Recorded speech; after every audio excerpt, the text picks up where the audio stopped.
বিশ্বকাপ জিততে ভুয়া নকল মেসিকে মাঠে নামিয়েছিল আর্জেন্টিনা। শুধু কি মেসি, ফাইনালে চমক দেখানো আনহেল ডি মারিয়াও ছিলেন নকল। তাদের দুজনের চেহারার দুটি এলিয়েন খেলেছিল আর্জেন্টাইন জার্সিতে, এমনটাই দাবি করেছেন উরুগুয়ের এক স্বঘোষিত বিজ্ঞানী ও গবেষক। মেসি, ডি মারিয়া বাদেও বিশ্বকাপে আরো বেশ কিছু খেলোয়াড়ের পরিবর্তে ভিন গ্রহের মানুষ মাঠে নেমেছিল বলেও জানান তিনি। তার গবেষণা নিয়ে আরো বিস্তারিত থাকছে প্রতিবেদনে।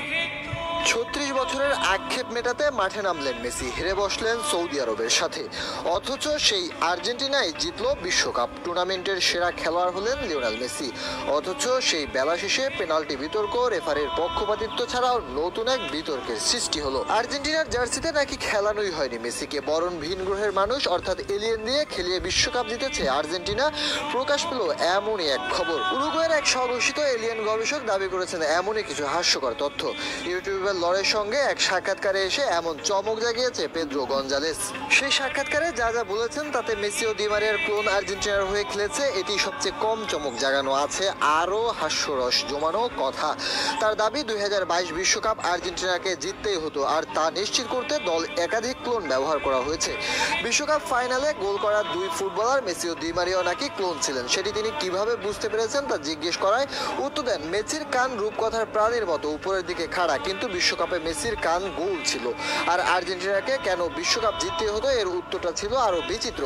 আর্জেন্টিনাকে জিততে হতো ২০২৪ সালে আর্জেন্টিনায় পুরো বিশ্ব আশ্রয় নেবে এবং কোটি কোটি মানুষ সেখানে থাকতে আসবে। পেদ্রো গঞ্জালেসের দাবি, মেসি ও ডি মারিয়ার ক্লোনগুলো একটি গ্রুপের সদস্য যাদের ক্লাস 1 বলে ডাকা হয়। খেলাধুলায় এখন তাদের প্রচুর ব্যবহার বেড়েছে, কারণ অন্যদের তুলনায় তাদের গতি বেশি।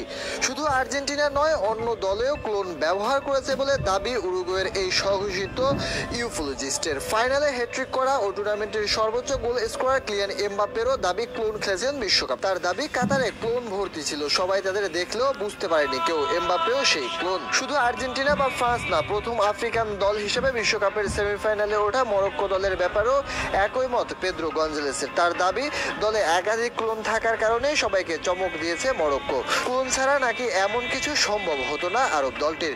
মার্চের শুরুতে দেওয়া এই সাক্ষাৎকার বেশ ভাইরাল হয়েছে, এমনকি আর্জেন্টিনার ওলে ও ক্লোরিনের মতো বেশ কিছু গণমাধ্যমও সংবাদ ছাপিয়েছে। তবে এই গঞ্জালেসের কথা বিশ্বাস করার চেয়ে পাগলের প্রলাপ শোনাই ভালো, কেননা তিনি নিজেকেই অর্ধেক মানুষ আর অর্ধেক ভিন গ্রহের প্রাণী অর্থাৎ এলিয়েন মনে করেন।